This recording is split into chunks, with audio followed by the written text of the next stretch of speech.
Within the halls of the S-rank guild, Wings of Glory, the blacksmith Sig stands before his superior. He presents a formal request to the guild master, asking him to reconsider the number of manufacturing orders, as the current amount is impossible to meet on time. The guild master, Schmidt, turns his head slightly, his expression unreadable. He questions Sig's plea, asking what kind of foolishness he is speaking. Lounging comfortably on a divan, he elaborates on his disdainful view. He reminds Sig that adventurers risk their lives fighting monsters, while blacksmiths, in his opinion, simply have to create things from the safety of the forge. Sig's jaw tightens as he listens to the familiar dismissal. He clenches the document in his hand, thinking how adventurers sacrifice sleep to work, yet blacksmiths are accused of being coddled. The truth is that the blacksmiths of the Wings of Glory are pushed to their limits.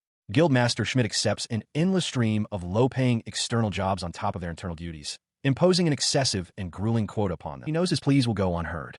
Realizing everyone is at their breaking point, he quietly resolves himself to the situation, murmuring his understanding. Still, it is an order from his employer. Sig announces that he will somehow manage this month's production, but that it will come at a price. He stands firm before the seated guildmaster, ready to state his terms. Schmidt's interest is piqued. He asks what Sig means. Sig explains that he made a contract with the previous guildmaster. In exchange for his services, he would be allowed to use the guild's materials to forge a sword. Schmidt questions why he would forge a weapon without being told to. His expression shifts to a condescending smile.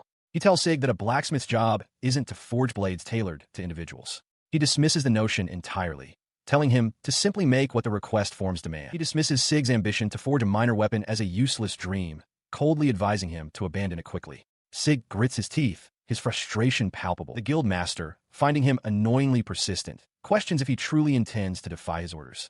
Sig remains silent, his resolve hardened. He finally turns, his decision made. "I've had enough," he declares, announcing his departure from the guild, effective immediately. He presents a document, asserting that it was the guild, an S-rank guild, no less, that first broke their contract. As Sig walks out, Schmidt's voice echoes behind him, filled with scorn. The guild master shouts that replacements are easy to find, and that Sig will live to regret his choice. He returns to his personal quarters, the disarray mirroring his recent turmoil.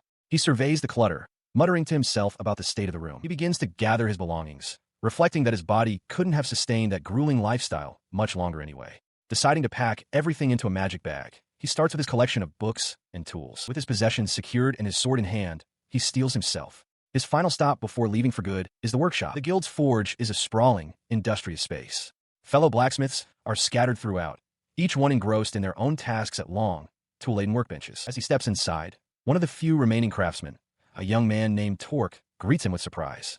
Noting that most of their colleagues are away on a major expedition, Torque sees Sig's pack gear and asks if he's leaving for a business trip. He looks at his fellow blacksmith and delivers the news directly. "Sorry, Torque," he says, "I've decided to leave the guild today." He turned to leave, but his colleague Torque's frantic voice stopped him. Torque pleaded, asking what would become of them if Sig quit, exclaiming that the quotas were already difficult enough to meet. He continued toward the door, stating coolly that there were plenty of others who could replace him. Torque watched him go, murmuring that Sig had always been the one to support everyone when they were struggling. Torque's desperation grew as he brought up a woman named Keed, insisting that Sig was the only one who could maintain her weapons and that he loved her sword. Turning back with a sad smile, Sig explained that he would be the one to break if he stayed any longer. He entrusted the task to Torque, asking him to take care of it. With a final request for Torque to pass on his regards to the others, he walked out.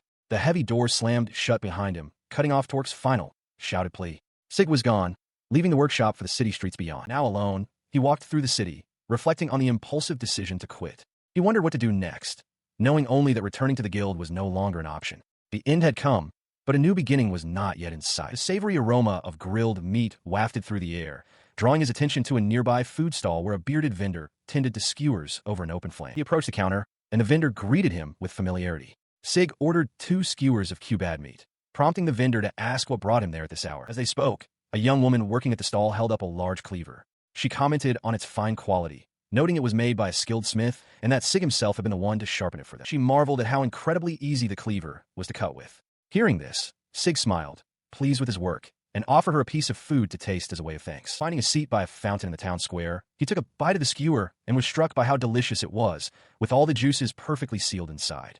His brief moment of peace was shattered by a sudden shout from nearby, warning someone to get out of the way. He looked up, instantly on alert. He sees the source of the commotion, a large man swinging a great sword with wild abandon, shattering the street. A woman in full plate armor, identifying herself as a member of the Knight's Order, commands him to stop and orders the crowd to make way. She points directly at the adventurer, demanding he drop his weapon at once. If he resists, she warns he'll be cut down. The man merely scoffs, questioning if she intends to make a fool of him. In response, he lunges with a furious roar, his greatsword crashing down. The knight meets the blow, her own blade holding firm against the immense force. Watching from the crowd, Sig assesses her form. She has skill, he realizes, but seems to lack the power to match her opponent. The two warriors remain locked in a stalemate, the ground beneath them fractured by the force of their impact. As the swordsman continues his assault, Sig's critical eye analyzes his every move. He notes the man's clumsy technique, relying on the sheer weight and size of his weapon rather than skill.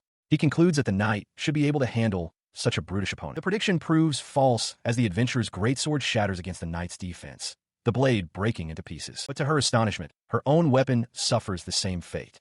The hilt clatters from her grasp as she stares at the broken blade, realizing the proud sword of the Scarlet family has been destroyed. With the knight disarmed and vulnerable, the large swordsman advances on her. Seeing her imminent danger, Sig breaks from the crowd and sprints toward the confrontation. The kebab vendor recognizes him, calling out his name, and holds back his assistant, warning her not to get involved. He moves swiftly, positioning himself between the knight and her aggressor. "It's all right," he says calmly, reassuring her that there is no problem. As the swordsman watches, baffled, Sig draws his own weapon from its sheath. Undeterred, the swordsman grips the hilt of his broken greatsword, preparing to strike again, a bead of sweat tracing a path down his temple. Sig stands his ground, his expression unreadable, as the onlookers watch with bated breath. He lunges forward, his thin blade a blur of motion. With a sharp clang, his sword strikes the adventurer's broken longsword, shattering it completely. The armored knight, still on the ground, stares in wide-eyed disbelief at the impossible feat she has just witnessed. The crowd erupts in murmurs of shock. The vendor's assistant cries out, asking how a thin sword could cut a long sword, while another onlooker remarks on the strangeness of the blade. He stands calmly amidst the cracked pavement, his weapon held steady as he assesses the situation. He glances back at the knight, noting that she seems to be all right. Turning his attention back to the now disarmed adventurer, he issues a stern warning. If he continues to rampage, he will be cut down next. The swordsman trembles, thoroughly intimidated. As other knights move in to apprehend the man, Sig sheaths his blade. The armored knight approaches him from behind, thanking him for saving her and introducing herself as Silesia Scarlet of the Second Knight Order. She asks for her benefactor's name, but he turns away, dismissing her gratitude by saying he didn't do anything particularly noteworthy. He begins to walk away. Silesia calls out for him to wait, insisting she hasn't properly thanked him and still has questions. He simply raises a hand, telling her to focus on her work as he departs. As she watches him go, the vendor's assistant remarks that he left just as predicted. Silesia asks if they know who he is. The kebab vendor thoughtfully identifies him as a blacksmith of considerable skill. Silesia is stunned, unable to comprehend how a blacksmith could shatter a sword with a single swing. The memory of the clash replays, the adventurer's leap, her own vulnerable position, and Sig's impossibly swift parry that saved her. Having departed from the scene of the duel, Sig walks on, his own blade resting on his shoulder. He reflects internally, acknowledging the impressive quality of the sword his opponent had wielded. Meanwhile, back at the workshop, the vendor's assistant questions Torque about what makes Sig so remarkable. Torque dismisses any concern about others seeking Sig's services, stating plainly that there is simply no one else who can use a sword in the same manner. She reacts with confusion, finding it strange that Torque, despite his seemingly shallow nature, knows so much about Sig. She muses on how Sig handles external requests all by himself, and rarely speaks of his own affairs. Her thoughts trail off as she comes to a quiet realization. Sig is a keen observer of people. Her mind then drifts to the sheer breadth of his craftsmanship. It isn't limited to swords and weapons. He forges everything from kitchen knives and pans to axes and shields. Any item crafted by Sig, she understands, is said to become a cherished, lifelong partner to its owner. This dedication is embodied by Sig himself, who sits in his forge, meticulously working on a new blade. He pauses, examining the piece of metal in his hands, contemplating the very meaning of being a blacksmith. His thoughts turn to his own personal weapon, a unique blade crafted solely for him. He recalls practicing with it after a long time away from swordsmanship, finding its use to be second nature. The sword itself is a paradox, long, sharp, and difficult to master, yet it feels perfectly natural in his hands. He reaffirms his deep-seated passion. Above all else, he loves swords and wishes to live a life dedicated to them. Memories of a mountain and a forest stream surface as he reflects on the profound beauty of a blade forged and polished with true devotion. Back in the workshop, the vendor's assistant looks out the window, feeling that she can now imagine Sig's true character with much greater clarity. Inside the forge, Sig sits before the glowing embers, his mind drifting. Torque observes him quietly as Sig contemplates the sword that has become his obsession. He questions what kind of power was needed to wield it, how it was swung. A fierce determination burns within him. He must forge a sword that surpasses his father's, right here in this very workshop. He holds up a small, freshly made blade, a tangible measure of his current abilities. He explains to Torque that although the village is small, its clean water and resource-rich mountains make it an ideal location. More importantly, he notes, there are no restrictive guild rules or customs to follow. With a renewed sense of purpose, he declares that he can succeed here and decides it is time to return. His return brings him to his study, where a young woman with pointed ears smiles as she reads from a large tome. Sig watches her, announcing his presence as the blacksmith from the countryside who has come back. The tale begins to unfold, a legend echoing through time. Images of a remote village nestled in snow, of new companions and fateful encounters, flash through the mind. It is time to return to the village of memories. As the horse-drawn carriage slows to a halt, the driver announces their arrival. A young man, Sig, looks out at the familiar surroundings of his village, a nostalgic feeling washing over him. He steps onto the stone path. After departing the trading city of Rusalka, he had traveled for a month, changing conveyances along the way, to finally reach Foka, the village where he was born and raised. Stretching his arms towards the sky, he takes a deep breath, exclaiming how wonderful the fresh air feels after so long. With purpose in his stride, he walks up to the door of a familiar house and raises his hand to knock. The door opens to reveal an elderly man, who asks who is there. Sig introduces himself, stating it has been a while.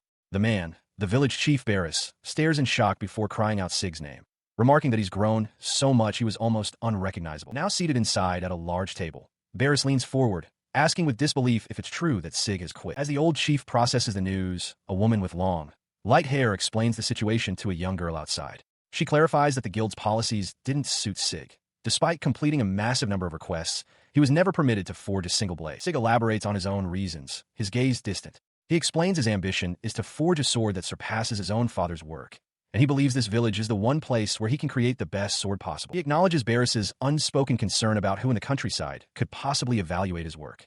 Sig states that he understands, but all he wants is to immerse himself in the craft he loves. He believes that is enough to build a good life. A warm smile spreads across Barris's face as he remarks that Sig is just like his father.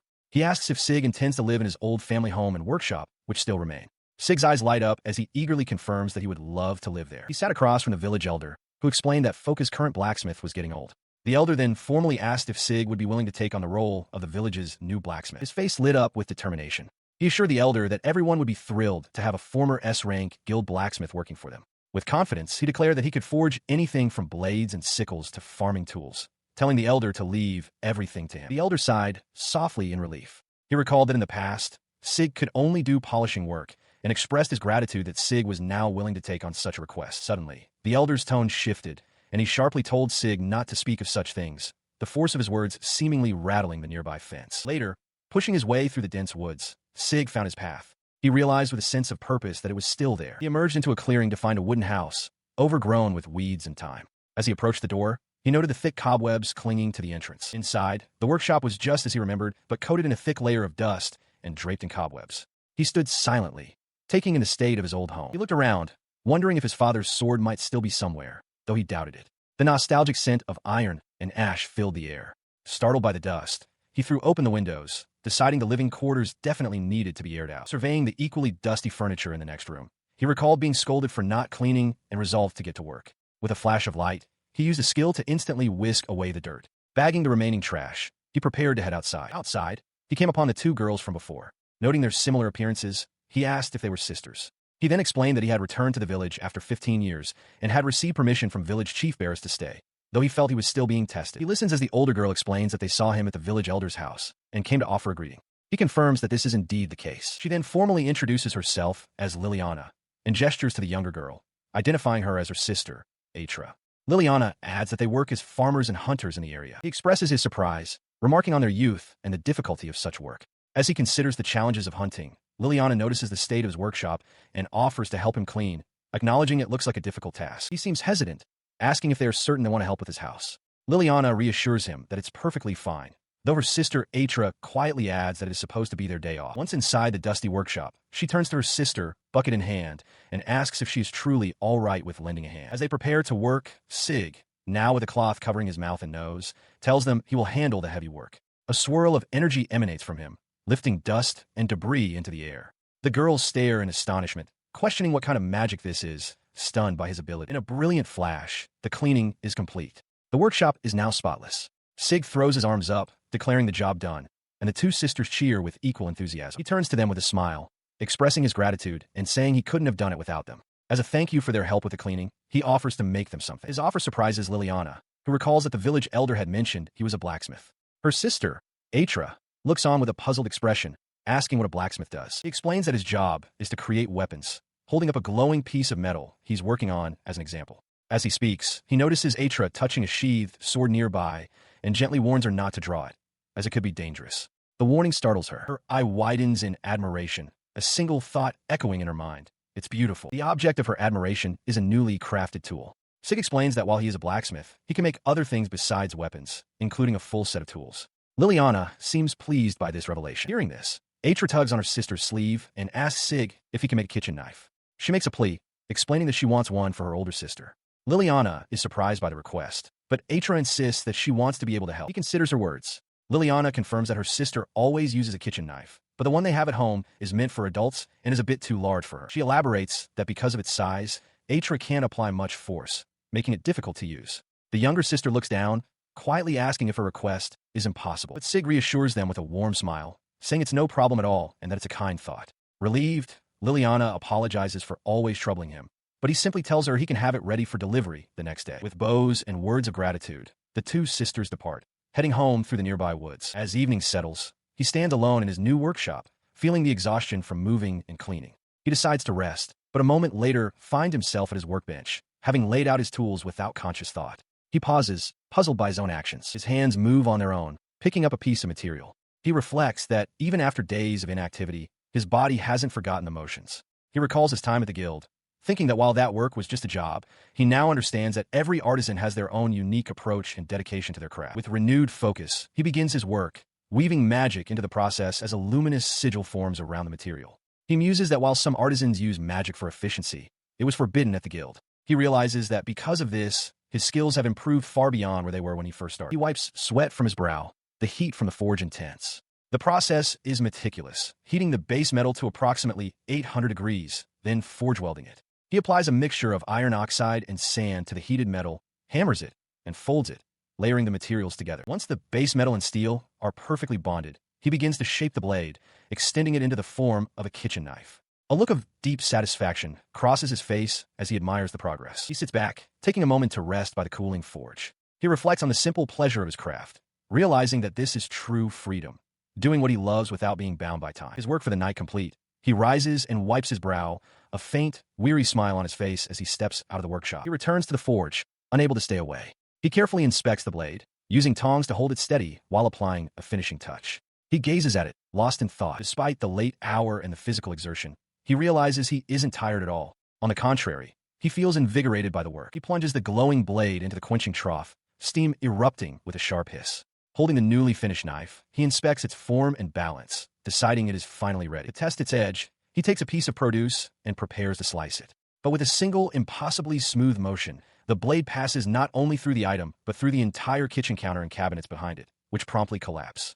He stares dumbfounded. His shock turns to panic as he surveys the damage. I really messed up, he thinks, realizing he had been so engrossed in the process that he failed to consider the consequences. He understands now that handing over something this dangerous would be reckless. He sits by the forge again, forcing himself to calm down and think rationally. He decides he must start over. This time, he will consider Atra's small hands and strength. More than anything, he must prioritize making a knife that is safe for her to use. He is met by Schmidt and Torque, who ask if he has heard the news. Torque explains that the weapons supplied by the guild are of such poor quality that they've been breaking. Schmidt confirms the troubling situation, noting that adventurers are risking their lives with this faulty equipment.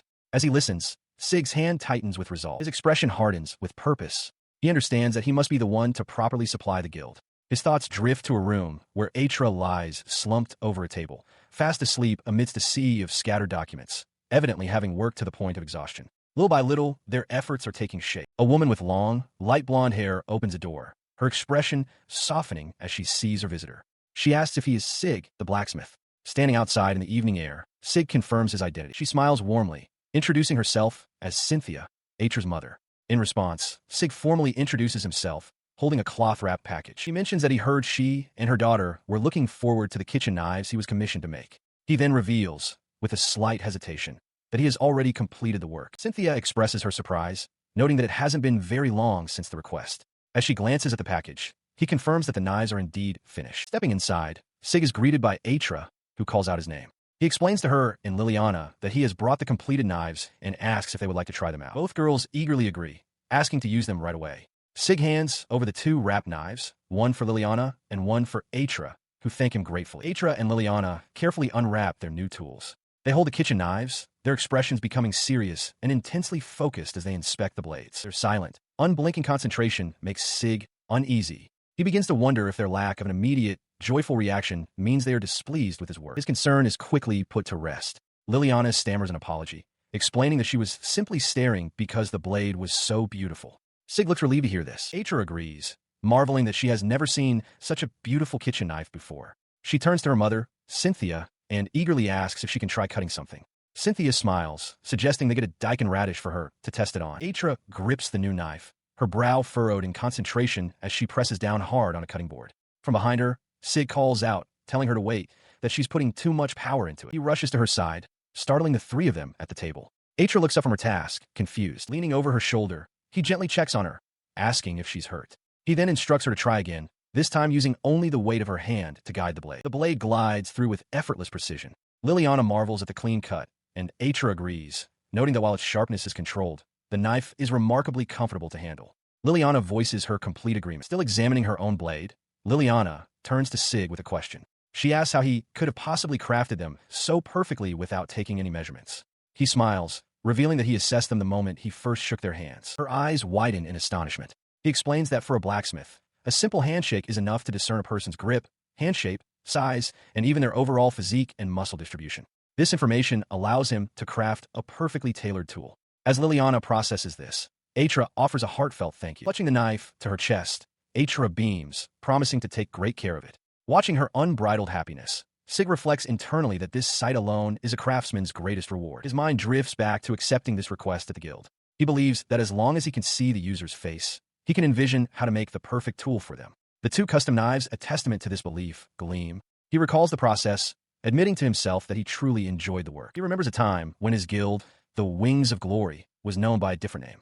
As their fame grew, the opportunities for personal, named commissions dwindled until, finally, he was forbidden from crafting custom blades altogether. His reverie is broken as Liliana, noticing his distant expression, asks if he is all right. He remains silent, a flicker of conflict in his eyes, realizing that the satisfaction of his craft may have momentarily made him forget a solemn vow. His somber mood is broken by Liliana, who looks at him with genuine admiration, murmuring that she is happy. Seeing her reaction, Sig's confidence returns in a bright smile. He declares that if she is this pleased, it's a craftsman's dream come true, and he wants to create something tailored specifically for the person who will use his tools. Aitra, looking impressed, stands beside Liliana, who steps forward with a request. She asks if she can commission something from him, and he simply asks what she needs. She explains that she wants to learn archery. Her mother, Cynthia, adds that her late husband was a hunter and had taught her some as well. Liliana continues, explaining that since her father passed away from an illness, she has been struggling to practice on her own. She believes that with equipment made by Sig, she might finally succeed. He agrees to help, asking to see the bow and arrow she's been using. He suggests she take a practice shot outside, so he can observe. Giving a thumbs up, he tells her it's fine even if she misses, and Liliana readily agrees. She steps outside into a wooded area, takes her stance, draws the bowstring, and releases.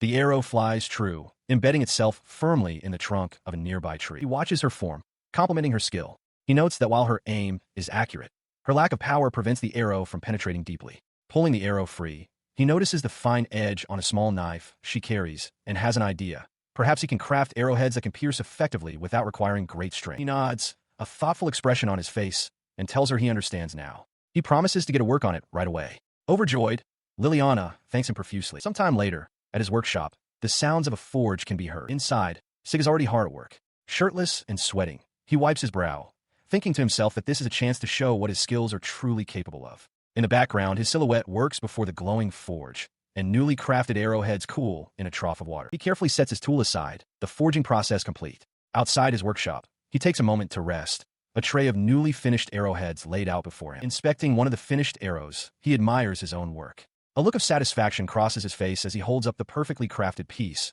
musing aloud that it turned out quite well. He then steps out of the sweltering workshop, throwing his arms wide to embrace the outdoors. The cool, refreshing breeze is a welcome relief, and he exclaims that it's the perfect, natural way to cool his body down. The sudden change in temperature makes him sneeze. From nearby, a voice warns him to be careful about cooling down too quickly. Liliana has arrived, her eyes wide with admiration for the beautiful arrowheads. She remarks that they feel much lighter than her previous ones, and Sig confirms he adjusted the weight. He suggests she test one on a tree in the back, and she promptly knocks the arrow, drawing the bowstring taut. With focused intensity, she releases the arrow. It flies true, striking the distant tree with such force that the trunk splinters and cracks violently on impact. The result leaves her utterly stunned. She turns back to Sig, exclaiming in disbelief that the arrow pierced straight through the first tree and into the one behind it. He calmly asks for her assessment. She stammers, insisting that what he created is far more than a simple replacement. Liliana explains that none of her peers could produce something of this quality and asks if there are many other blacksmiths with his level of skill. He recalls village chief Barris mentioning that the local blacksmiths were highly skilled, a fact that seems to surprise everyone in the village. With a nod, Sig formally accepts her commission. His decision draws the attention of the village. In the main square, a crowd is already gathered where a blacksmithing space has been prepared. He wonders if setting up so openly is too ostentatious, as Torque, Cynthia, and Barris look on from the crowd. He sat across from the village elder, who suggested that he set up his tools in the central plaza for a demonstration. The elder noted that being seen by everyone would be an inconvenience, but Sig replied that it would actually be quite helpful. The elder continued, explaining that a skilled blacksmith was already working in the plaza, so Sig shouldn't feel too much pressure. As he prepared his workspace outside, a young man with bandaged arms approached him. The newcomer asked skeptically if Sig was the skilled blacksmith the village chief had mentioned. Sig, unfazed, offered to repair the man's farm tools if he had no weapons, noting that he'd do anything from sharpening to metalwork. The young man unwrapped a worn axe, its handle weathered and its blade dull. He looked down with a troubled expression, admitting he was worried about asking for help. He then presented the axe to Sig, asking if it was a wood axe and wondering if Sig thought he was like his father. Sig took the axe, his gaze assessing. He noted that he could tell, just by looking at the young man's physique, that he had a good eye for tools. He agreed to sharpen it, setting the price at 30 silver coins. The young man gratefully accepted. The craftsman added that if he wasn't satisfied, Sig could lower the price, a condition Sig readily accepted. With the deal struck, Sig sat at a large grindstone and began to work.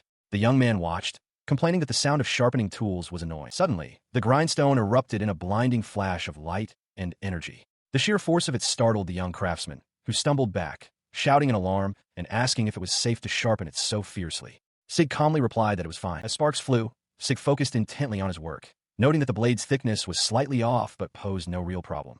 He tuned out the murmurs of the stunned crowd that had gathered, dedicating his full attention to the task before him. In a moment, he was finished.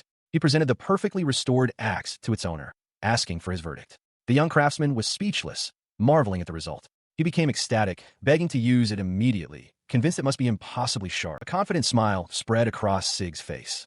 He asked if this meant the young man now acknowledged his skill, pointing out that if he weren't satisfied, he wouldn't still be there celebrating. He found himself instantly surrounded by the enthusiastic villagers, each one thrusting a tool forward. They pleaded for him to sharpen their axes and knives next.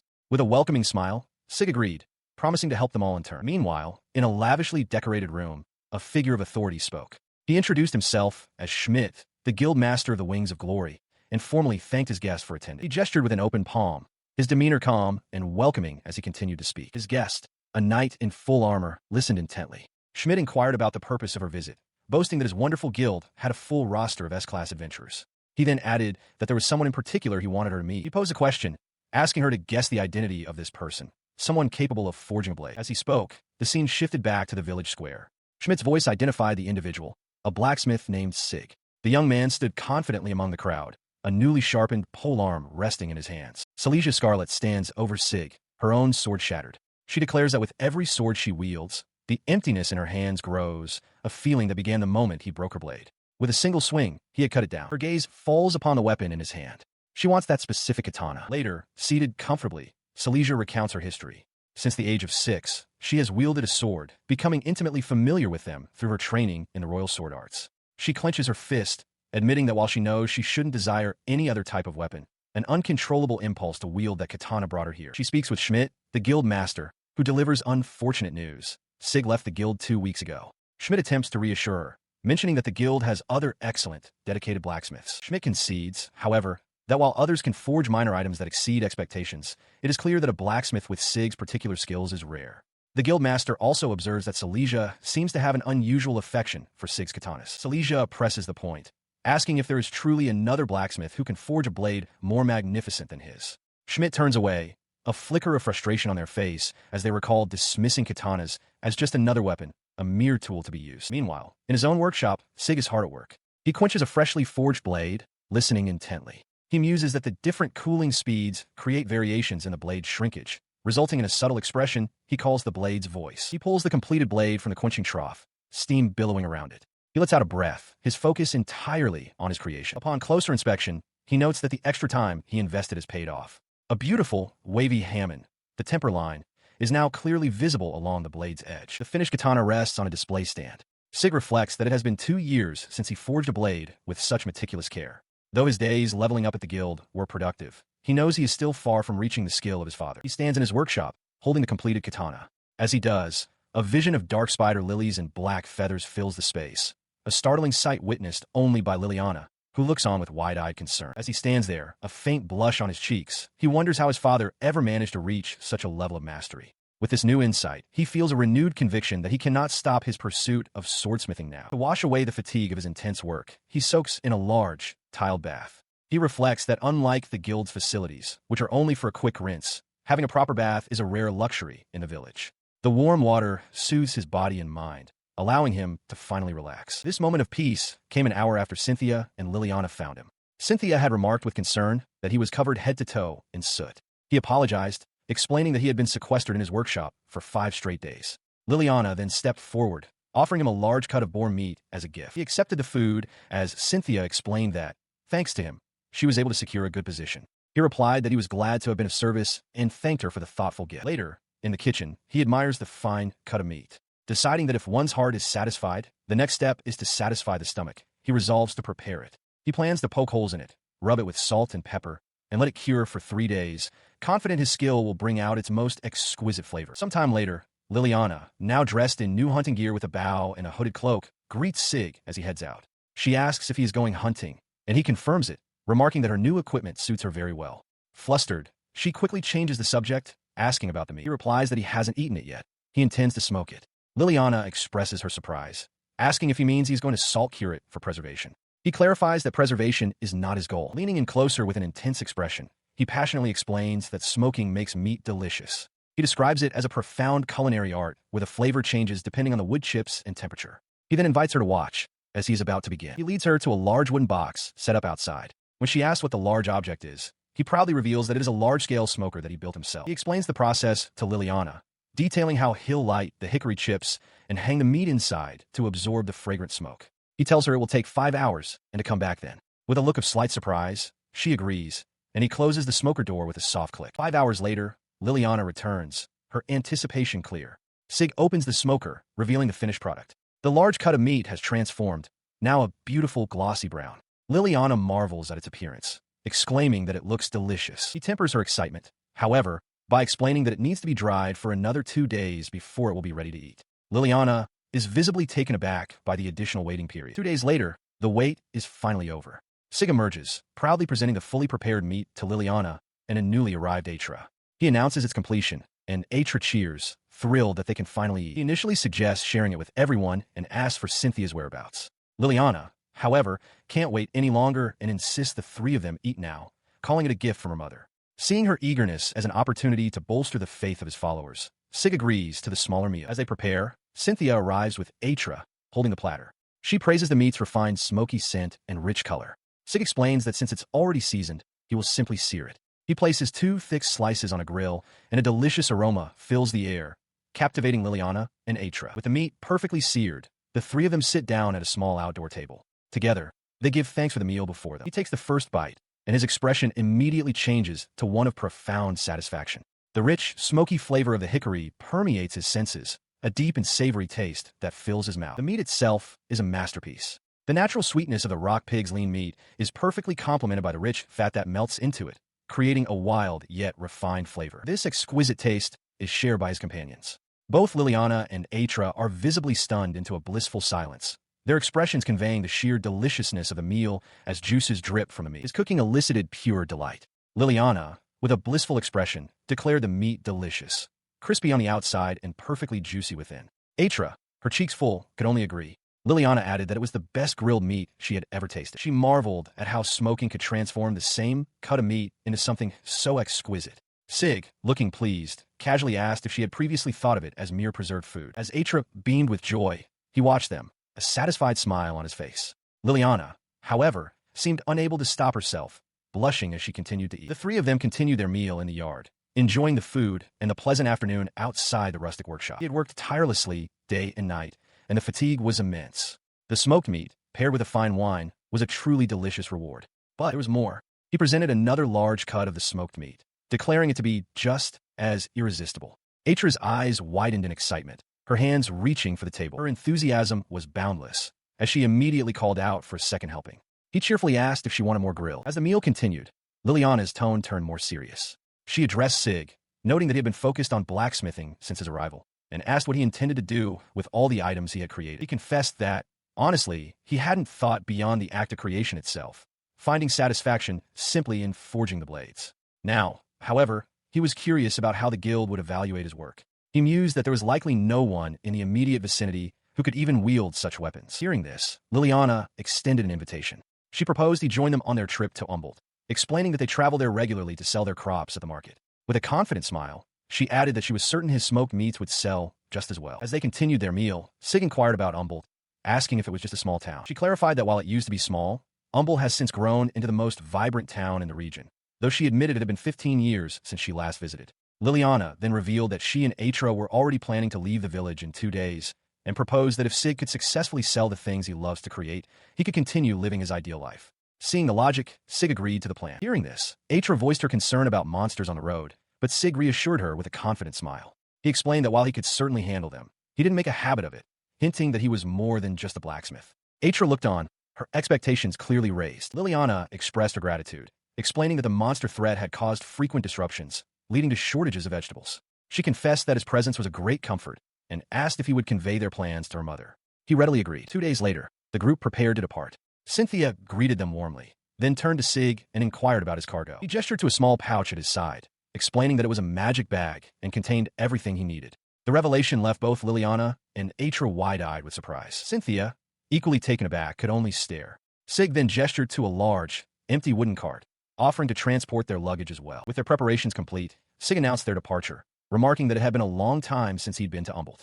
As they set off, Atra cheerfully considered the trip a picnic, unseen by the travelers. However, the glowing eyes of monstrous beasts watched from the shadows of the forest, hinting that their journey would be anything but peaceful. From their home, Cynthia and Atra wave farewell, sending Sig and Liliana off on their journey. As the group walks along a stone path, Cynthia advises them to proceed with caution. Sig agrees, noting that the unusually high probability of encountering monsters in this forest means they must remain vigilant. Despite his warning, Cynthia and Atra seem to be enjoying the walk, humming cheerfully. Cynthia remarks to her daughter that it's wonderful to travel without having to push a cart, a sentiment Atra happily shares. He feels a sense of weariness, but his gaze falls upon Liliana. He reflects on the trust she has placed in him, resolving internally that he must not betray it. His sudden change in demeanor prompts Atra to ask what's wrong. Sig announces that he senses monsters ahead and instructs Liliana to look after the other two while he scouts the situation. She readily agrees. He moves forward alone, cautiously peering from behind the trunk of a large tree to observe the path ahead. The source of the danger becomes clear.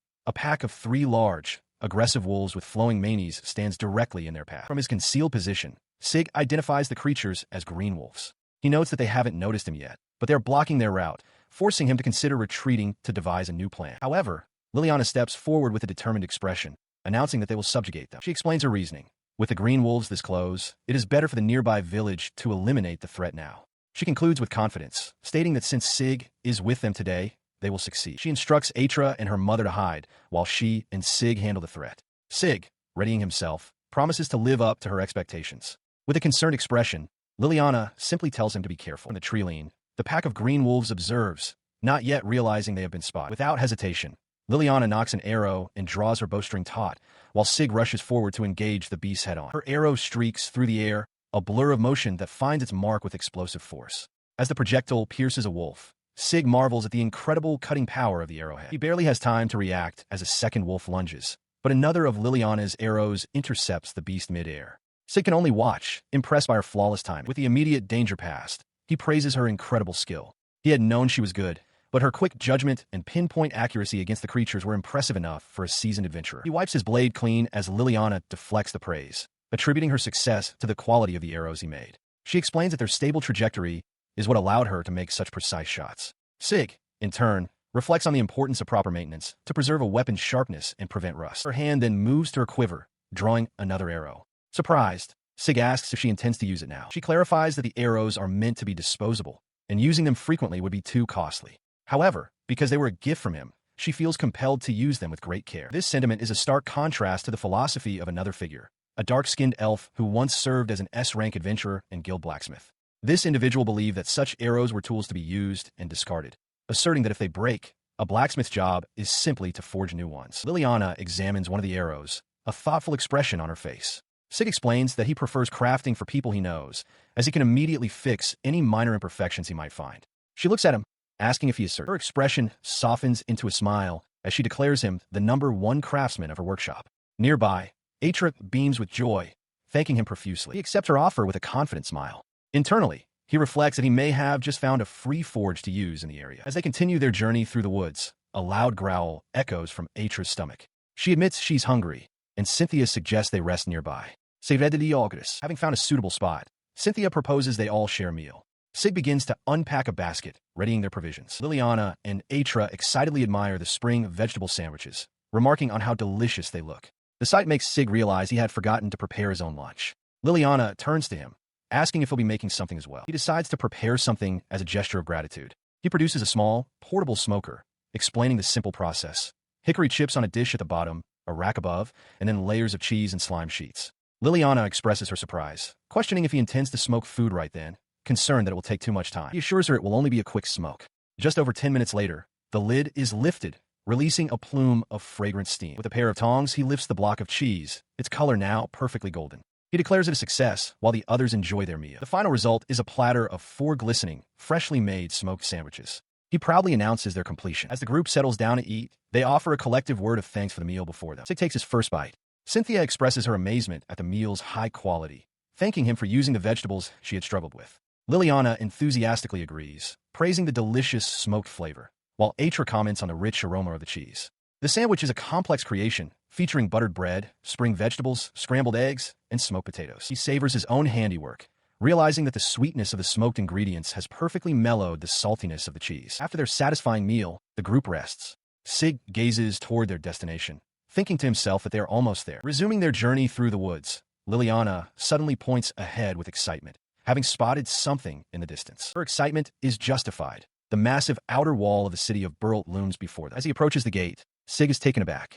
The city is far more developed than he recalls, and he suspects the interior is much larger than he ever imagined. He addresses the imposing guard, explaining that he's there to retrieve luggage sent ahead. The guard, noticing Sig's magic bag, demands his name and purpose, warning that dishonesty will lead to a thorough search. Sig introduces himself as a swordsmith, stating he has come to sell his creations. The guard's interest is piqued by his profession. He demands to inspect the sword Sig wears at his hip for confirmation. Sig agrees without hesitation. Drawing the blade from its sheath, the guard's stern expression deepens as he inspects the weapon. He recognizes its beautiful craftsmanship, identifying it as a katana. He laughs, dismissing his earlier intensity as a mere joke and asking for Sig's indulgence. The captain then inquires if Sig plans to sell his wares at the free market that day, to which Sig confirms he does. The captain expresses a keen interest in seeing Sig's other creations, promising to visit his stall later. Surprised but determined, Sig turns his attention to the city streets, marveling at the vibrant atmosphere as he makes his way toward the free market. He arrives to find a sprawling marketplace, teeming with merchants and customers haggling over goods at countless stalls. Spotting an empty table, he decides it will be his spot. After paying the 1 silver coin fee for the stall, he receives a wooden tag as proof of rental, catching the eye of another young craftsman nearby. With his preparations complete, he arranges his collection of blades on the table, ready to begin selling. However, as evening approaches, not a single customer has shown interest. The nearby craftsman observes this, thinking it's a fool's errand to sell without a guild's reputation. Just as Sig's hope wanes, the gate guard captain arrives at his stall, asking if any wares are still available. Startled by the captain's appearance, Sig confirms that he has plenty of stock remaining. The captain, in turn, expresses his disbelief that a smith with such obvious talent would have anything left to sell at all. He declares that his initial assessment was correct. The sword Sig carried was no mere trinket, but a beautifully forged weapon, perfectly honed for combat. A faint smile touches Sig's lips at the praise. The captain's gaze sweeps over the other blades displayed on the table. He remarks that the swords and daggers are just as beautiful, clearly crafted with the singular purpose of being used in a fight. Deeply impressed, he questions Sig's origins, speculating if he belongs to a renowned swordsmith's lineage or serves as the exclusive craftsman for a powerful organization. After a moment of thought, Sig simply smiles, expressing his gratitude for receiving such high praise from a true warrior. He reaches across the stall, shaking the captain's hand firmly. The captain, introducing himself as Garland, insists that Sig can address him informally and without reservation. Following the introduction, Sig asks if anything else has caught Garland's eye. He admits that while he desires a sword, he feels it's too much to ask. Instead, he offers a short sword for the captain's inspection, inviting him to take a look. Garland takes the short sword, his expert eye appraising its craftsmanship. With a grunt of approval, he declares it a fine weapon and decides to purchase one. As he pays, Garland decides it's best to buy while he can, requesting a second short sword. His gaze then falls upon the smoked meats and vegetables displayed alongside the weaponry, and he remarks on the curious combination of goods. His hearty laugh echoes through the market as he calls out to a nearby food vendor, remarking on what a strange fellow he is. With a wide grin, Garland announces that since he's already there, he'll purchase some of the smoked goods too. The vendor, a man with wavy, light brown hair, is asked by his assistant if he should try a sample of the smoked food. He takes a small piece, and the moment he tastes it, his eyes widen in disbelief. He shouts out in astonishment at the incredible flavor as Sig watches quietly from his own stall. Stunned by the quality, the man demands to buy all of Sig's smoked goods. He proudly introduces himself as the owner of the most popular restaurant in town, confidently stating that he will sell the food at his own establishment. A surprised Sig listens as the restaurant owner asks if he's selling the blades or the food. Meanwhile, deep within the 27th floor of the labyrinth, a swordswoman cuts through the darkness. She reflects that her blade must find its way to someone who truly needs it. But in the heat of battle, her own weapon fails her. With a sharp crack, the blade shatters, leaving her with only the hilt. She cries out in disbelief as the broken pieces fall to the dungeon floor. Her search for a new blade leads her to the market, directly to Sig's stall. She holds the broken hilt, explaining that her sword has shattered. With urgency, she declares that they must go to Sig's stall at once. At his market stall, Sig observes that the guild master has bought nearly everything, and today is the last day of sales. Nearby, a young adventurer in light armor, Toril, excitedly points out a weapon shop to his companion, a hooded mage named Liliana. Sig correctly surmises they are adventurers looking for equipment. Liliana sighs, remarking that Toril is getting carried away again. The young adventurer approaches Sig's stall, asking about a long, single-edged sword, a katana. Sig offers it to him, inviting him to draw the blade. As Toril unsheathes the weapon, his eyes widen in awe as the polished steel gleams brilliantly. He looks back at Sig, who asks if he didn't find it interesting. Flustered, Toril quickly insists that's not at all. He holds the katana, completely captivated. He marvels that he can see stars sparkling on the blade, declaring he's never seen anything so incredible. The blacksmith smiles faintly, thinking to himself that he hadn't expected to encounter such a genuine reaction today. His companion, Liliana, approaches. She concedes that it is a beautiful sword, but questions if Toril can truly tell if it's any good, reminding him that he bought a fake before. Toril defensively shouts back that this time it's a genuine, high-quality weapon. He turns back to Sig and declares his desire to buy the katana. Sig calmly states the price, 200 gold coins. Liliana is aghast, exclaiming that the price is far too high and questioning how such a thin blade could be so expensive. The blacksmith explains that the katana is not made of ordinary steel, but of a special material called tamahagane. He elaborates that its creation requires decades of training and experience. He concludes by stating that since high-quality materials are known to be expensive, such a price shouldn't be surprising. Hearing this, the two adventurers bow their heads in apology. Toril laments that even with all his money, it's not nearly enough, frustrated that an E-rank adventurer like him couldn't earn that much in 10 years. He tells Sig not to get cocky just because he's a higher rank. Sig calmly tells them not to worry, adding that it's important to properly assess things. The blacksmith holds the sheathed weapon, his thoughts drifting back to his own time in the guild. He reflects that seeing such young, earnest adventurers makes him want to support them. An idea forms. Perhaps he could sell them a dagger instead. He offers the young adventurer a dagger. Toril's eyes widen in excitement, exclaiming that it's just as cool as the katana and asking to see it. Seeing his enthusiasm, Sig suggests he give a test cut. Taking the offer, Toril kneels and plunges the dagger into a nearby wooden stump. The blade sinks deep into the wood with a solid thud, demonstrating its incredible sharpness as Liliana looks on. She cries out Toril's name in astonishment, questioning when he had become so powerful. He looks at his own arm in disbelief, shouting back that it wasn't his own strength at play. The young adventurer is still reeling from the dagger's performance, and Liliana agrees that the weapon is incredible. Sig then states the price, 30 silver coins. The news hits Toril hard. He barely has enough. Seeing the adventurer's predicament and moved by his passion, Sig offers a significant discount. Overjoyed, Toril accepts immediately, proudly declaring the dagger his new weapon. He thanks the blacksmith profusely, vowing to become stronger, and Liliana joins in with her gratitude. With their new purchase secured, the two adventurers turn and run off, their spirits lifted and ready for their next challenge. He watches them depart, a faint smile on his lips as he reflects on the energy of youth. His thoughts are interrupted by Atra, who greets him with a cheerful welcome back and asks how his sales went. He reports to Cynthia that, aside from the gate guard Garland, he only sold a single dagger to an adventurer, though his smoked goods sold well. Cynthia finds this an odd mix of products to sell. Stroking Atra's hair, she remarks that Sig's smoked food is so delicious that its popularity is no surprise. She even suggests that it might bring them a new type of customer base, perhaps creating more fans. She then asks about her own sales for the day. With a confident smile, Cynthia announces that she sold out of everything. She happily reported to Sig that she had sold everything at a higher price than usual, attributing the success to the magic bag he provided, which kept the goods from losing their freshness. Nearby, Atra tugged on her mother's cloak, asking if they could look around Umold now. Cynthia smiled warmly, agreeing that it was a fine idea. With their work for the day concluded, Cynthia suggested they all go shopping together before heading home. Atra cheered with delight at the prospect of getting a meal. Cynthia then formally invited Sig to join them on a tour of Umold, an offer he enthusiastically accepted. As he walked alongside them, Sig asked if there was anything she needed to buy. Cynthia confirmed that she was running low on seasonings and wanted to restock. Sig assured her that his magic bag had more than enough space for whatever she needed. Knowing this, Cynthia pointed toward a section of the market, declaring that she knew a cheap and reliable shop and would lead the way. She led them to a stall where an older man sat amidst barrels and sacks of goods. The vendor greeted them, asking if they were already done with their work for the day. Cynthia cheerfully confirmed they had finished and were now there to do some shopping. The vendor asked what they were looking for. Cynthia gestured to her companion, explaining that Sig was interested in buying some seasonings. The man turned his attention to Sig and offered simple greeting. He asked to see some salt. The vendor promptly opened a nearby sack, revealing its contents. Sig examined the coarse grains and confirmed that this was exactly what he needed. Following his inspection, Sig placed a surprisingly large order, 5 kilograms of salt and 5 of pepper.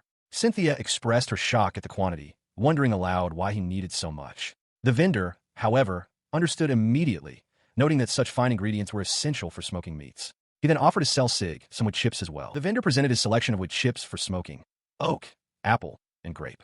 He offered to let Sig sample the grape wood, taking a small knife to shave off a piece from a bundle and lighting. As a thin tendril of smoke rose from the smoldering chip, Sig inhaled its fragrance. He correctly deduced its properties. The wood was soft and would burn quickly, making it ideal for imparting aroma in a short time or for low-temperature smoking. His assessment proved correct. The vendor, impressed, offered the piece to Sig, asking if he'd like to taste it. Sig accepted the sample. He offered the grapewood chip to the vendor, whose eyes widened in disbelief. The old man cautiously placed the sample in his mouth and began to chew, his expression one of intense concentration. A moment later, his face lit up with astonishment. He exclaimed that it was unbelievably delicious, marveling at how the smoky fragrance was so thoroughly infused, condensing the very essence of the meat's flavor. He eagerly demanded more, explaining that smoked products sold far better. Understanding the opportunity, Sig agreed to provide an additional 20 sheets, but requested a discount on his own purchases in return. The vendor readily accepted the deal, shaking Sig's hand with gratitude and relief, exclaiming what a great help this would be. With his business concluded, he rejoined Liliana, thanking her for introducing him to such a good merchant.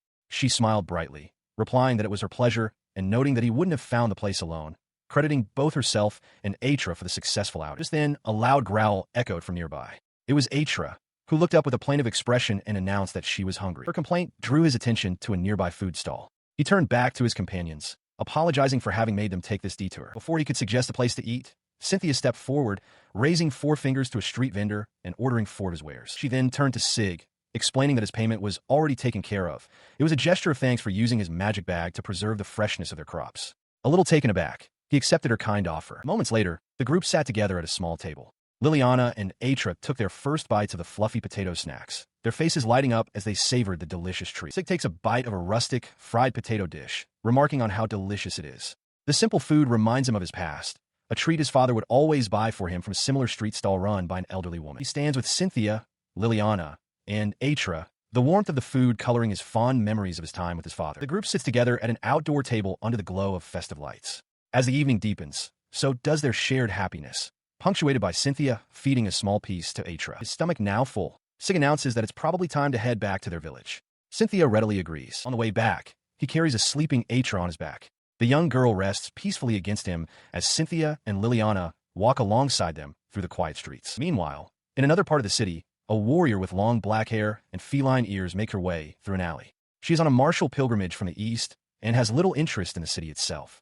Spotting a group of craftsmen, she calls out to them, hoping to find the person she seeks. She approaches the men, who are surprised by her sudden appearance. She asks if she might speak with Torque, and the young blacksmith with a ponytail identifies himself. He politely asks her business. The warrior explains that she wishes to request a sword repair from Sig. Torque's expression shifts as he informs her that Sig is no longer there.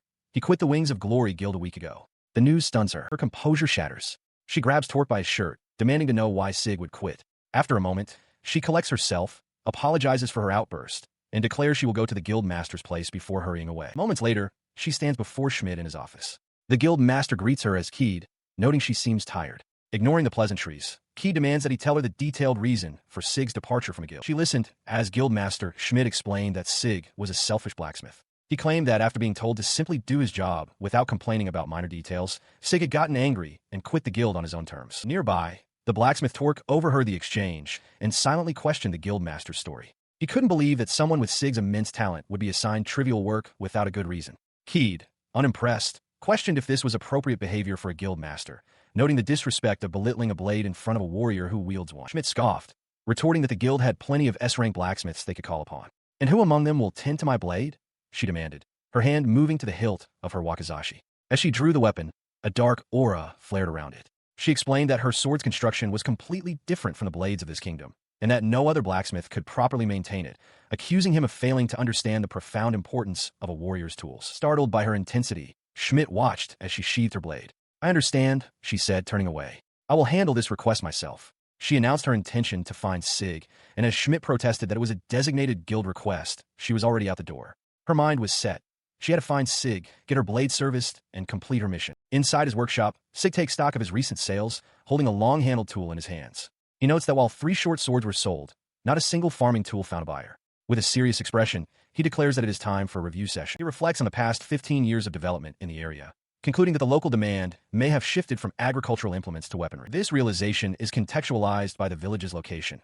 Ujingberdo is a frontier settlement, frequently visited by outsiders, making weapons a practical necessity. Still, he cautions himself against making a hasty judgment based on a single day's results. After all, his own skills as a craftsman are not yet fully developed. Just then, a flustered Schmidt appears, asking if he is preparing for the next sale. Sig confirms, outlining his new strategy. First, he will increase the stock of the popular short swords for Liliana, and then, his gaze drifts to a wakizashi and some arrowheads, his next projects taking shape in his mind. With his decision made, Sig, now in his work clothes, unfurls a large sheet of paper across his workbench as Torque looks on. He resolves to make the people of this frontier town recognize his true power by crafting exceptional weapons. He begins sketching designs, confident that if he produces quality blades, those with a keen eye for such things will inevitably be drawn to his work. The theory is put into practice as he moves to the forge, the rhythmic clang of his hammer striking glowing metal echoing through the workshop. Days are spent in tireless creation. This work, he muses, is governed by deadlines, not social niceties.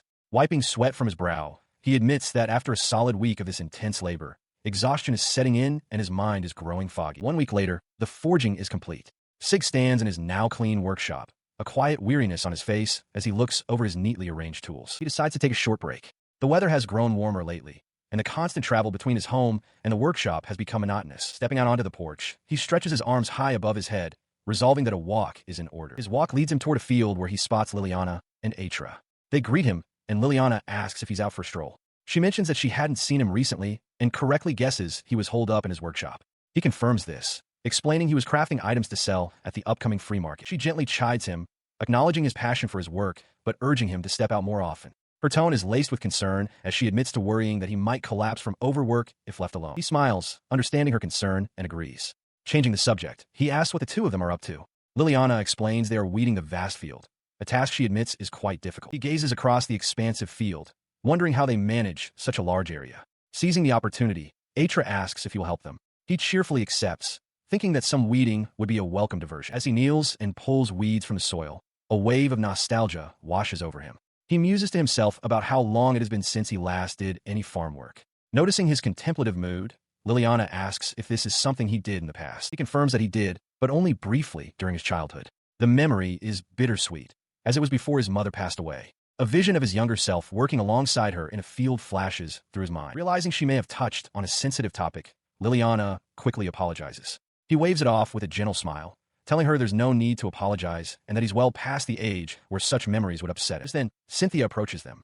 She observes that while they have the desire to farm, the work is too much for just 2 people to handle.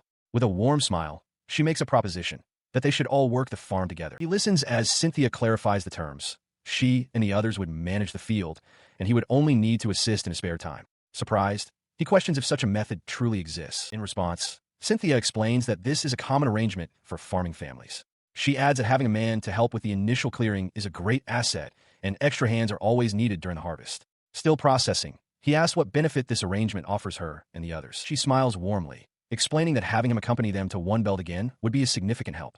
Furthermore, she adds, the presence of his magic bag is incredibly reassuring for their journeys. His mind made up, Sig enthusiastically asks to be included in their venture.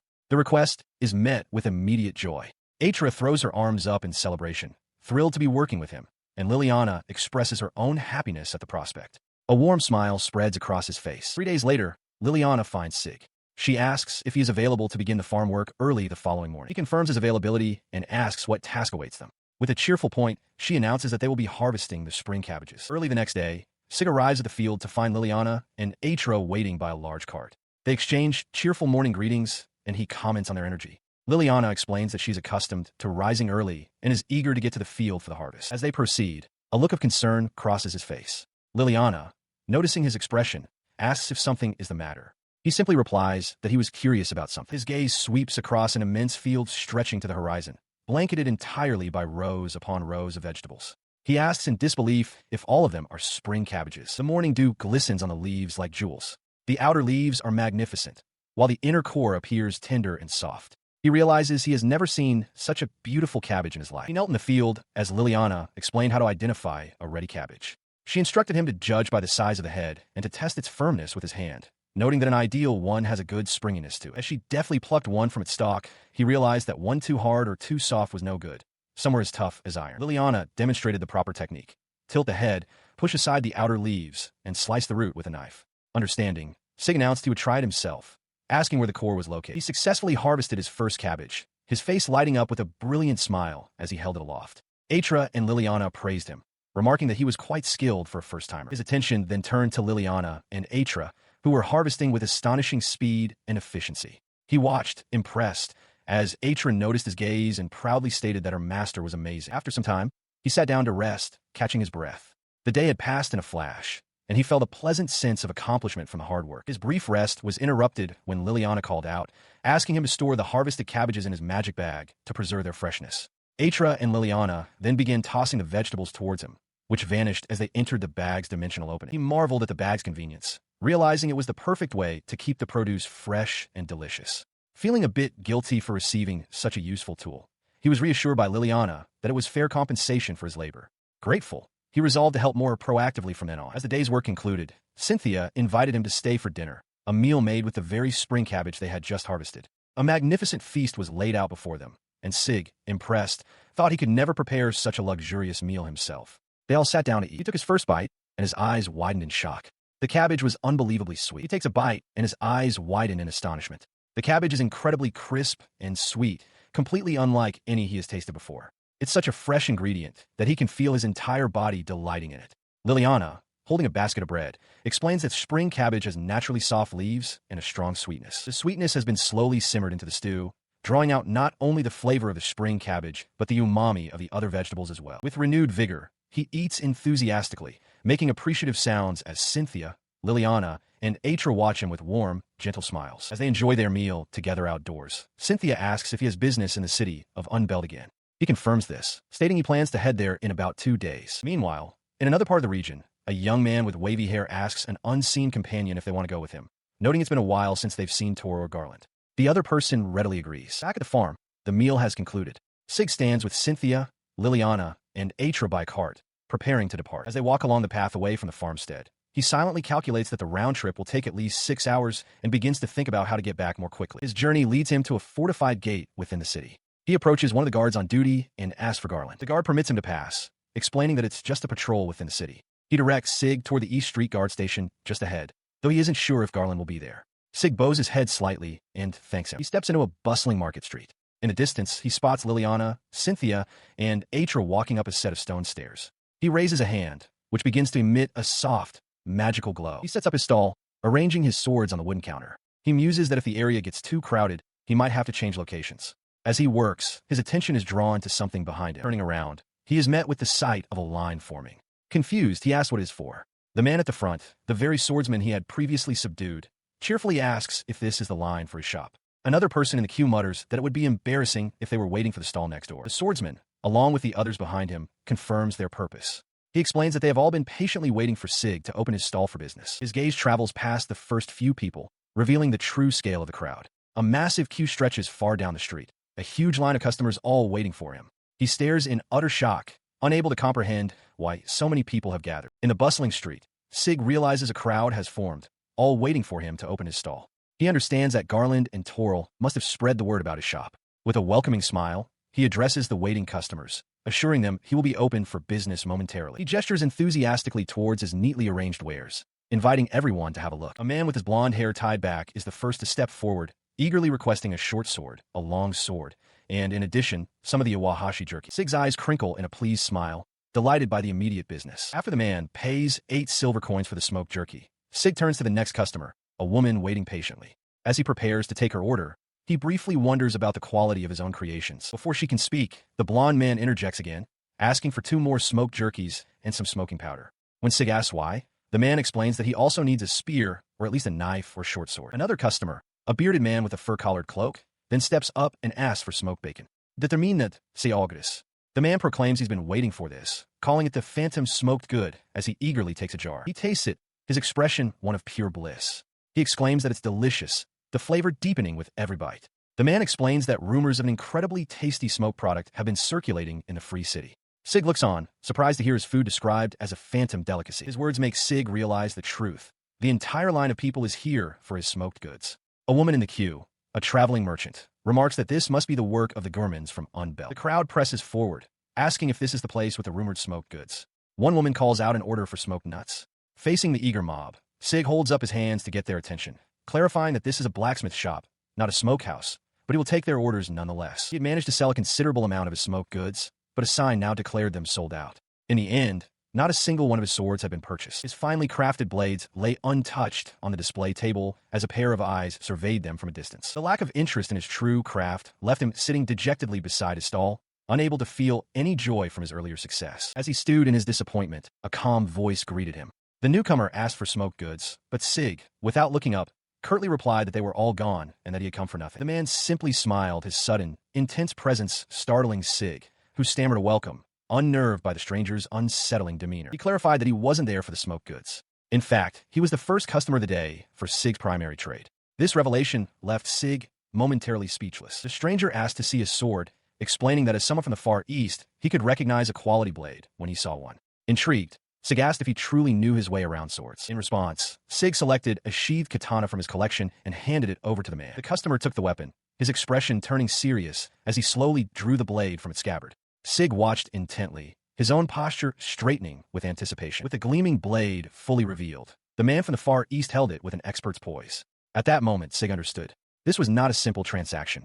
His very skill as a smith was being put to the test. He watches the swordsman, a sudden vision of the man's skill flashing before his eyes. A single, perfect strike through a forest. The image leaves Sig momentarily stunned. The swordsman sheathes the blade with a soft click, a faint smile on his lips. He remarks that he heard a craftsman was working here and decided to persevere in his search, which proved to be the correct decision. He then turns to Sig, asking if the blacksmith himself is satisfied with his work. He elaborates, confessing that he honestly believed a sword made by a local of this kingdom couldn't possibly win against one from the Far East.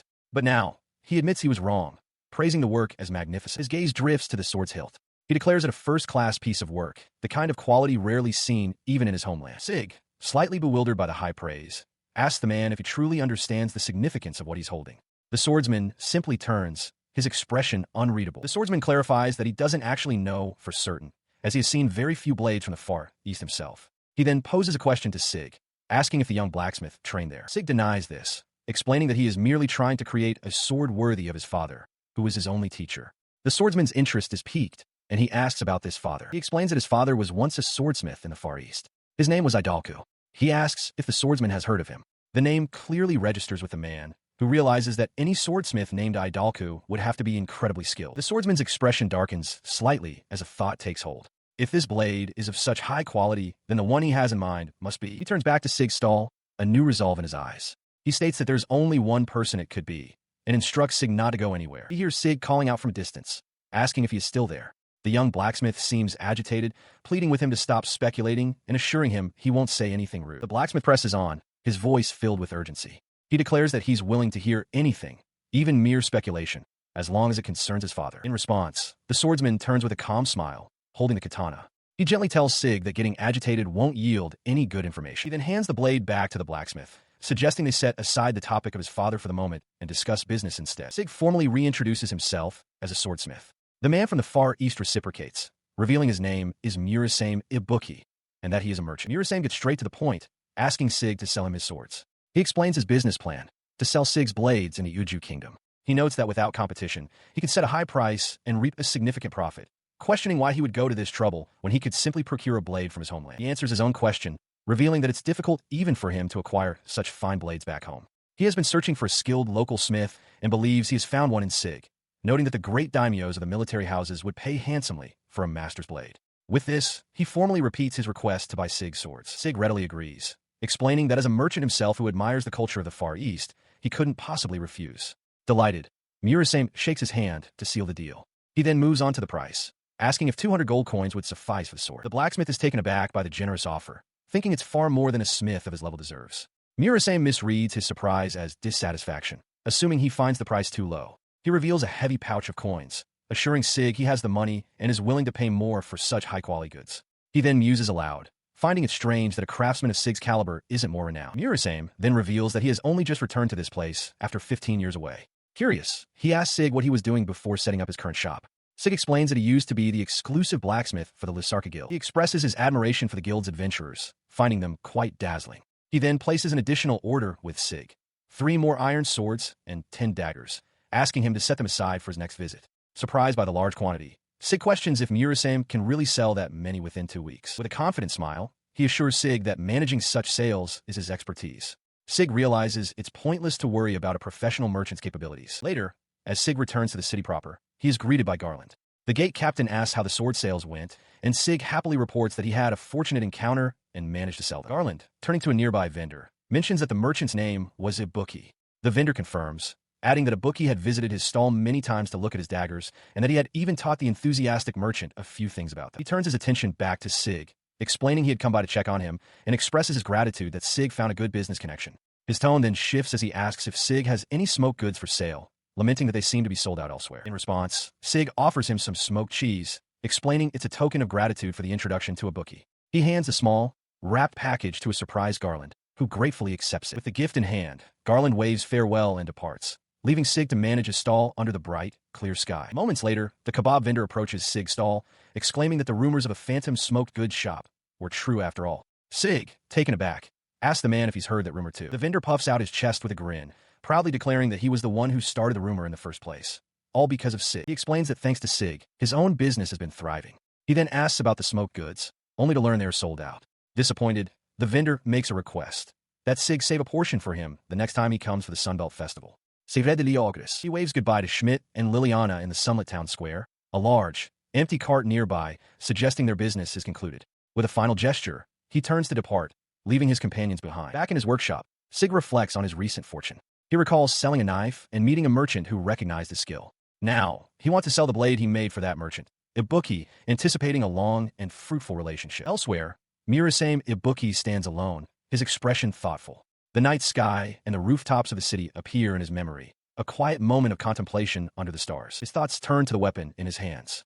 As he draws the katana from its sheath, he realizes with surprise that he could see the smith's true skill in that single, fluid motion. The blade itself seems to tell a story. It is a sword from the Far East, forged to its absolute peak, a weapon that shows a glimpse of the future and is destined to be passed down through legend. Walking through an arched doorway, Murasame continues his internal assessment. He had never imagined that a blacksmith from the royal capital could have crafted such a masterpiece. He bows his head slightly, lost in thought. The katana has no history, yet possesses the aura of a national treasure, a legend forged purely by its own overwhelming charm and power. He recognizes a familiar sensation, something akin to that other sword. His eyes widen, a look of awe crossing his face. The talent required to create such a thing is terrifying. He envisions a swordsman executing a perfect, swift strike, a testament to the trembling masterpiece he now holds. Inside his workshop, Sig meticulously works on a new blade. After filing the metal smooth, he carefully begins to carve intricate characters into the steel. He steps outside for a moment, taking a refreshing drink from a bottle. The water tastes exceptionally good, a testament, he muses, to the pristine quality of the surrounding environment. A sound from the back of the workshop catches his attention. He finds a simple, unadorned sword and gives it a test swing, judging it to be better than having nothing at all. His work is interrupted by a cheerful greeting. Liliana has arrived, much to his surprise. She asks if the blade he holds is a new one he's crafted. Sig clarifies that it's still a work in progress, though the blade itself is mostly complete. He explains that from this point, the process involves forging, then sharpening with a whetstone. He remarks that sword making is truly difficult work, and that the more time and care one invests, the more precious the final creation becomes. She then reveals the true reason for her visit. She has a request, explaining that she has brought down some prey and needs help processing it. She asks if he would be willing to accompany her. He agrees, and the two of them leave the workshop, heading into the nearby woods together. They arrive to find a massive, white-furred stag lying motionless on the forest floor. Liliana notes its impressive size, estimating it to be an 8-year-old individual. She mentions that she was already considering asking Sig to craft something from it, and now she is certain, adding that its liver will be particularly useful. Sig agrees that letting it go to waste would be a shame. He explains the proper procedure for handling the kill. To preserve the meat and prevent spoilage, the blood must be drained quickly, and the carcass should be hung from a high place. Liliana listens intently, impressed by his detailed knowledge. With the plan established, he takes out a knife and makes the first, precise cut into the animal's thick hide, beginning the arduous task of dressing the carcass. He kneels beside the massive carcass, explaining to Liliana that while it's not perfectly fresh, not much time has passed. He decides it's best to discard the innards, but salvage the liver, as it's still in good condition. Liliana quietly agrees. He then asks what she plans to do with the large hide. Liliana replies that she will walk to the nearby lake to soak it in the water. Hearing this, he suggests she use a magic bag to carry it. At the edge of a vast, tranquil lake nestled between mountains, Sig wades into the cool water. He remarks on how pleasant it is, recalling memories of swimming and fishing there in the past. Seeing him momentarily lost in thought, Liliana asks if something is wrong. She asks if she can return the next day to pick everything up. Though she offers to help, he reassures her it's fine and promises to give her more meat than usual as a token of gratitude.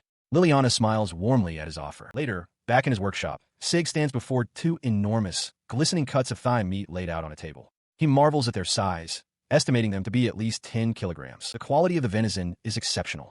It seems a terrible waste not to smoke such fine meat. With this in mind, Sig turns to Liliana and offers to smoke some of it for her, adding that it wouldn't be much trouble. Her face lights up as she enthusiastically agrees. Taking his offer seriously, she asks for his recommendation among 4 different types of preparation. He pauses for a moment, thoughtfully considering the best options. He explains the different cuts available: loin, shank, thigh, and fillet. While any would be delicious smoked, he notes the loin is best enjoyed fresh. When pressed, he confidently recommends using the thigh meat for smoked steak and the fillet for smoked jerky. Her eyes sparkle with delight. Clenching her fists in excitement, she exclaims that it will surely be delicious. From the side, Sig smiles and tells her to leave it all to him, promising she has something to look forward to. She waves goodbye from the doorway as Sig turns his attention to the task at hand. With a determined look, he decides the first step is to salt the meat. He begins by creating a mix of a large quantity of salt and brown sugar.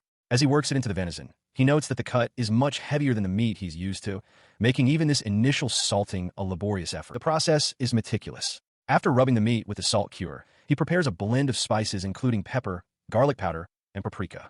He seals the thigh meat in a bag to rest for 5 days, while the fillet will only need 2 to 3. With the preparations complete, he resolves to wait patiently while attending to his other work. After the prescribed time has passed, Sig holds the cured fillet. The moment has come, he thinks, to remove the excess salt. He carefully washes the meat and pats the surface dry. This next step, he knows, is what will determine the final flavor.